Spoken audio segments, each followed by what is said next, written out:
نحمده ونصلي على رسوله الكريم اما بعد فاعوذ بالله من الشيطان الرجيم بسم الله الرحمن الرحيم رب اشرح لي صدري ويسر لي امري واحلل عقدة من لساني يفقهوا قولي۔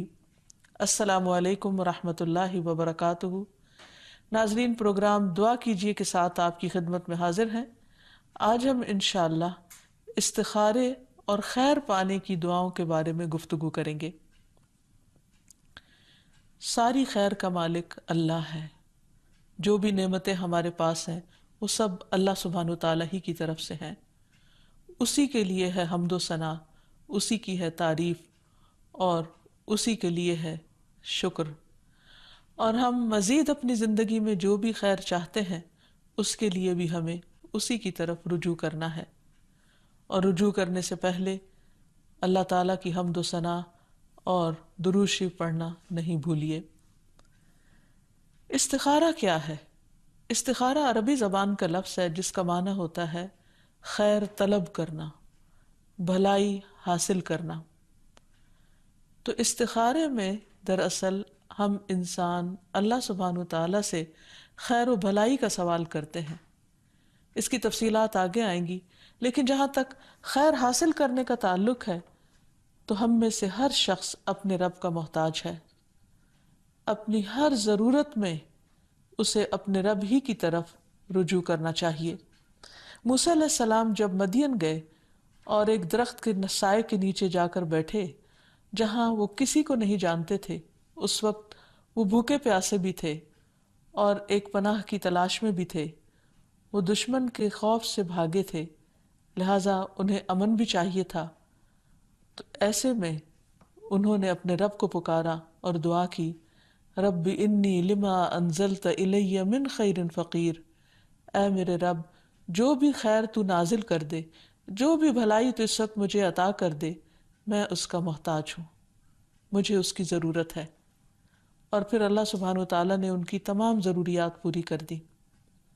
پھر اسی طرح اللہ تعالیٰ تمام انسانوں کو مخاطب کر کے فرماتے ہیں قرآن مجید میں، يا أيها الناس أنتم الفقراء إلى الله والله هو الغني الحميد۔ اے لوگو، تم سب اللہ کے محتاج ہو اور اللہ بے نیاز تعریف والا ہے۔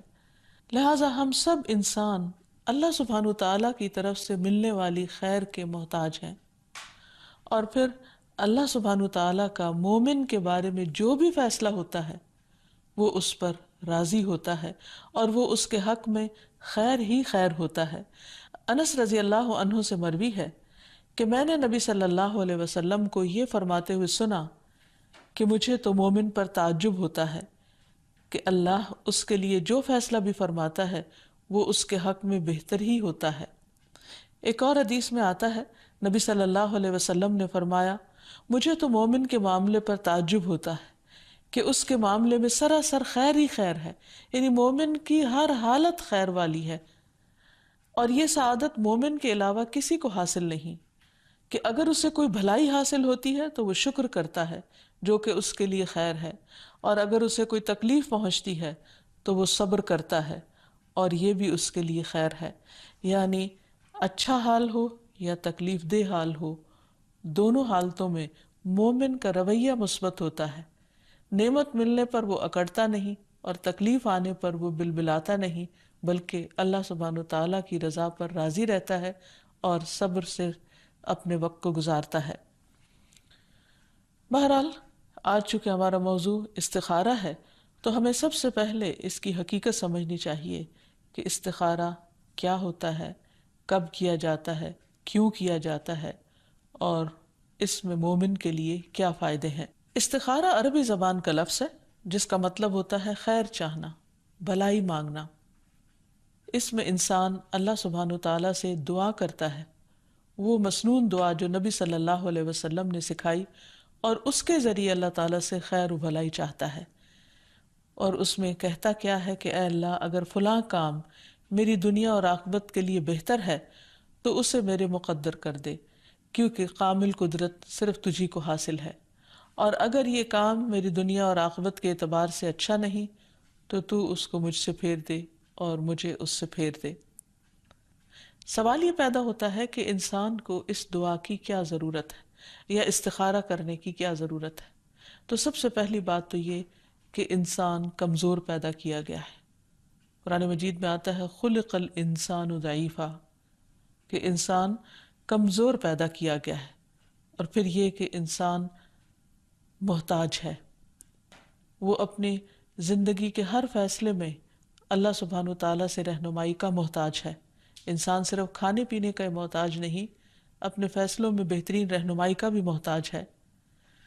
پھر یہ ہے کہ انسان چاہتا یہ ہے کہ اپنی آخرت کو مد نظر رکھ کر دنیا کے کاموں میں فیصلے کرے، تاکہ وہ چیز جو صرف اس کی دنیا نہیں اس کی آخرت کو بھی بہتر بنائے، اس چیز کو اختیار کرے تاکہ وہ اس کے لیے ہمیشہ ہمیشہ کی خوش قسمتی کا ذریعہ بنے۔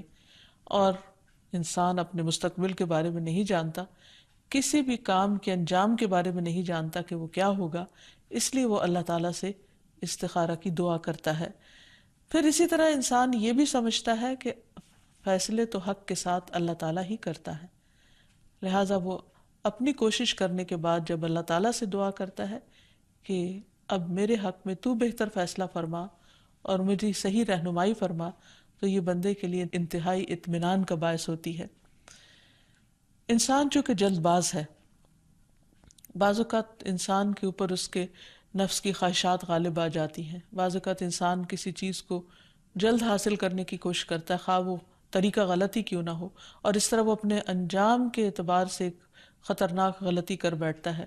تو جب انسان صبر سے کام لیتا ہے، سوچ سمجھ کر فیصلہ کرتا ہے، اور کسی بھی اہم کام میں فیصلہ کرنے سے پہلے اللہ تعالیٰ سے دعا کر لیتا ہے، تو اس کے اس تمام عمل میں خیر پیدا ہو جاتی ہے۔ اور سب سے بڑی بات یہ کہ نبی صلی اللہ علیہ وسلم نے صحابہ کو خود استخارے کی تعلیم دی ہے اور اس کا طریقہ سکھایا ہے۔ آپ صلی اللہ علیہ وسلم استخارہ میں پڑھی جانے والی دعا کی باقاعدہ تعلیم دیتے تھے، جیسے قرآن مجید کی کوئی سورت سکھائی جاتی ہے۔ اس سلسلے میں جابر بن عبداللہ کی روایت ہے کہ رسول اللہ صلی اللہ علیہ وسلم ہمیں اپنے تمام معاملات یعنی اہم معاملات میں استخارہ کرنے کی اسی طرح تعلیم دیتے تھے جس طرح قرآن کی کوئی سورت سکھلاتے۔ یعنی استخارے کے چونکہ فائدے بہت زیادہ ہیں، اس لیے نبی صلی اللہ علیہ وسلم نے اس کے لیے بہت اہتمام فرمایا۔ جیسے قرآن مجید پڑھنے، سمجھنے اور اس پر عمل کرنے کے فائدے ہی فائدے ہیں، اسی طرح استخارہ کرنے میں بھی بہت سے فائدے پنہاں ہیں۔ اسی طرح اس لیے نبی صلی اللہ علیہ وسلم نے اس کو بہت زیادہ اہمیت دی۔ اور ویسے بھی یہ ہے کہ استخارہ انسان کو شرمندگی سے بچانے کا سبب بنتا ہے۔ امام ابن تیمیہ کہتے ہیں جو آدمی اللہ سے خیر طلب کرے، مخلوق سے مشورہ کرے اور اپنے کام میں ثابت قدمی اختیار کرے، اسے کبھی بھی شرمندگی کا سامنا نہیں کرنا پڑتا۔ تو استخارے کی مسنون دعا جو ہمیں سکھائی گئی وہ یہ ہے: اللہم انی استخیرک بعلمک واستقدرک بقدرتک واسألک من فضلک العظیم فإنک تقدر ولا اقدر وتعلم ولا اعلم وانت علام الغیوب اللہم ان کنت تعلم ان هذا الامر خیر لی فی دینی ومعاشی وعاقبت امری او قال فی عاجل امری وآجلہ فاقدرہ لی وان کنت تعلم ان هذا الامر شر لی فی دینی ومعاشی وعاقبت امری او قال فی عاجل امری وآجلہ فاصرف عنی واصرفنی عنہ واقدر لی الخیر حیث کان ثم ردنی بہ۔ اے اللہ، میں تجھ سے تیرے علم کی بدولت خیر طلب کرتا ہوں، اور تیری قدرت کی بدولت تجھ سے طاقت مانگتا ہوں، اور تیرے فضل عظیم کا طلبگار ہوں کہ قدرت تو ہی رکھتا ہے اور مجھے کوئی قدرت نہیں، علم تجھ ہی کو ہے اور میں کچھ نہیں جانتا، اور تو تمام پوشیدہ باتوں کو جاننے والا ہے۔ اے اللہ، اگر تو جانتا ہے کہ یہ کام یعنی جس کے لیے استخارہ کیا جا رہا ہے میرے دین اور دنیا اور میرے کام کے انجام کے اعتبار سے میرے لیے بہتر ہے، یا آپ نے فرمایا کہ میرے لیے وقتی طور پر اور